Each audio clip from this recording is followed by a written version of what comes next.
Minasyaitonirrajim. Bismillahirrahmanirrahim. Assalamualaikum warahmatullahi wabarakatuh. Selamat datang anak-anak di kelas IPA Mr. Atep. Bagaimana kabarnya?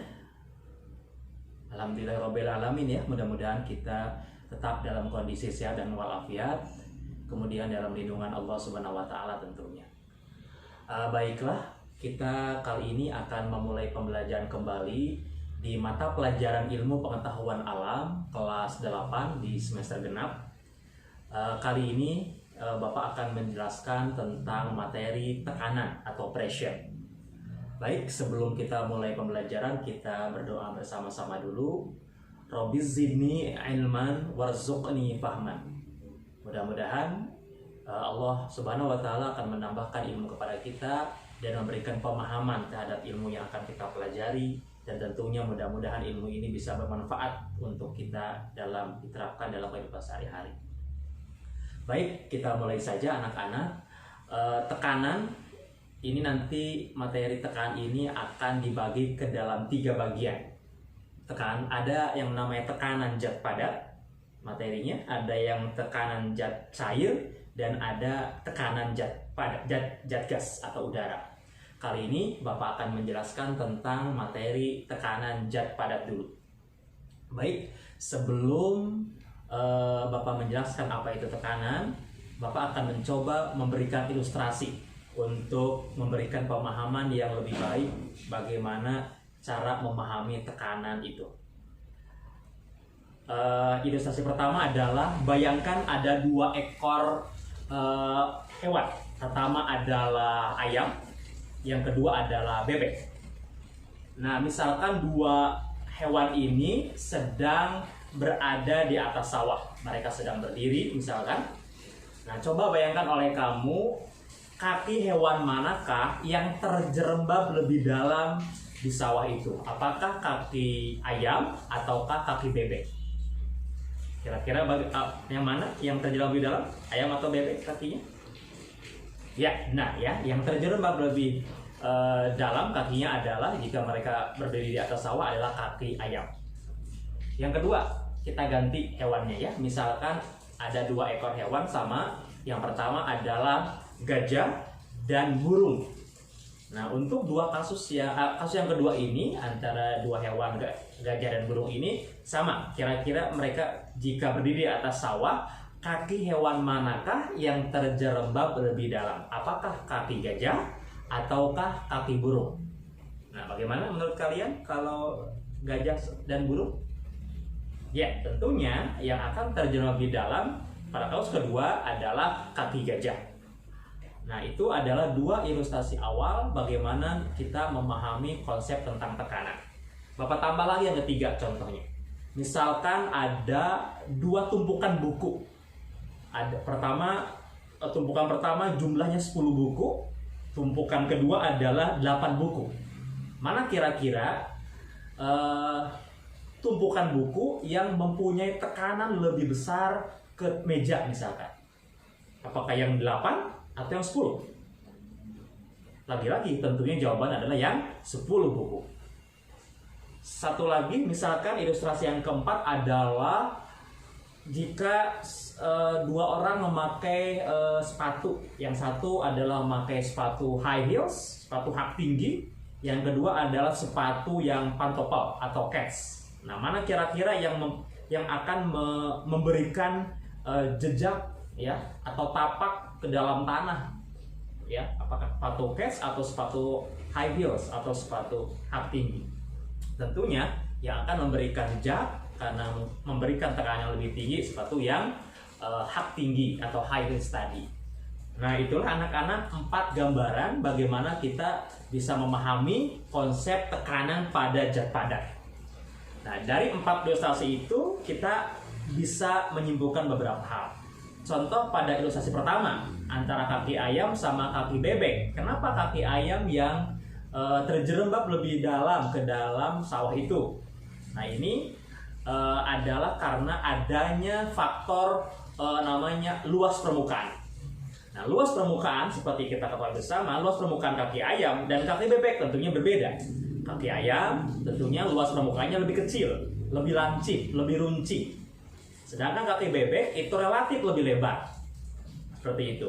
Sehingga benda yang punya luas permukaan yang lebih kecil, yang identik dengan benda yang tajam, benda yang lancip, itu biasanya akan memberikan tekanan yang lebih besar dibandingkan benda yang punya luas permukaan yang lebih lebar. Dengan asumsi misalkan bobot tubuh antara hewan ayam dan bebek itu sama. Nah, seperti itu. Jadi faktor pertama luas permukaan. Tapi ilustrasi kedua itu berbeda antara kaki gajah dan kaki burung. Tentunya luas permukaannya adalah lebih kecil kaki burung. Tapi kenapa kaki gajah yang mempunyai tekanan lebih besar sehingga akan mengakibatkan terjerembab lebih dalam ke dalam sawah? Nah, itu yang kedua ini berbeda karena bobot tubuhnya. Nah, jadi faktor kedua adalah bobot tubuh atau berat tubuh. Nah, berat tubuh atau bobot tubuh gajah itu lebih besar dibandingkan bobot tubuh burung. Jadi walaupun kakinya lancip burung itu, tetapi gajah akan memberikan efek lebih besar terhadap sawah tersebut sehingga kaki gajah akan terjerembab di dalam. Jadi faktor kedua adalah namanya bobot atau berat, atau dalam fisika kita bisa katakan sebagai gaya. Nah itu. Begitupun yang tadi dengan ilustrasi yang ketiga adalah antara tumpukan buku yang berbeda jumlahnya, ya. Nah ini kira-kira apa perbedaannya anak-anak? Faktornya apa? Apakah luas permukaan ataukah bobot bukunya? Ya tentunya untuk yang perbedaan jumlah buku itu, ya tentunya adalah bobot dari atau berat dari buku tersebut yang membedakan, sehingga mereka mempunyai tekanan yang berbeda terhadap meja. Jumlah buku yang 10 akan memberikan tekanan yang lebih besar daripada jumlah buku yang 8. Kemudian yang keempat tadi adalah ilustrasi yang keempat tentang sepatu, ya, jenis sepatu. Sepatu high heels dan sepatu cats atau pantofel itu juga memberikan efek tekanan berbeda.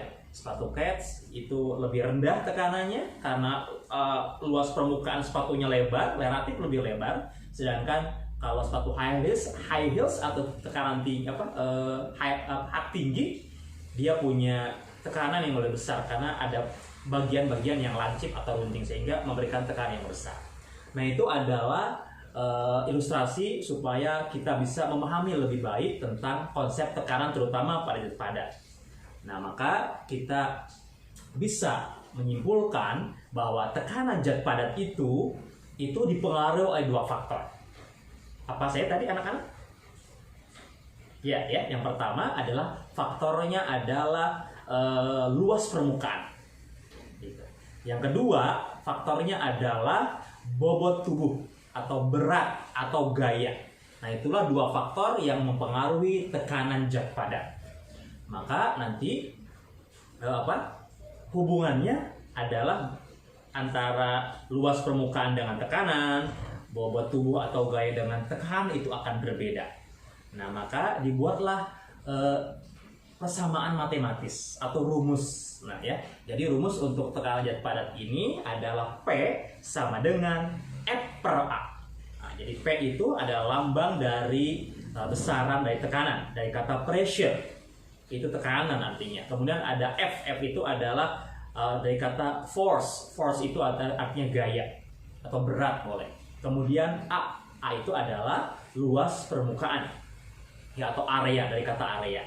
Maka tekanan itu didefinisikan sebagai hasil bagi antara gaya dengan luasnya. Ya, hasil bagi antara gaya dengan luasnya. Dibuat matematis, dibuat rumus bahwa tekanan adalah P sama dengan F per A. Pressure is force divided by area. Nah, seperti itu rumusan dari tekanan. Maka jika kita melihat rumusannya atau konsep matematisnya, maka kita bisa menjelaskan hubungan antara gaya dengan gaya dengan tekanan, antara luas permukaan dengan tekanan, ya. Dengan juga dihubungkan dengan ilustrasi yang tadi kita pelajari di awal, bahwa pertama luas permukaan, ya, itu akan berbanding terbalik dengan tekanan.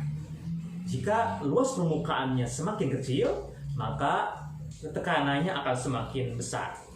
Begitupun sebaliknya, ya, jika luas permukaannya besar, maka tekanannya akan semakin kecil.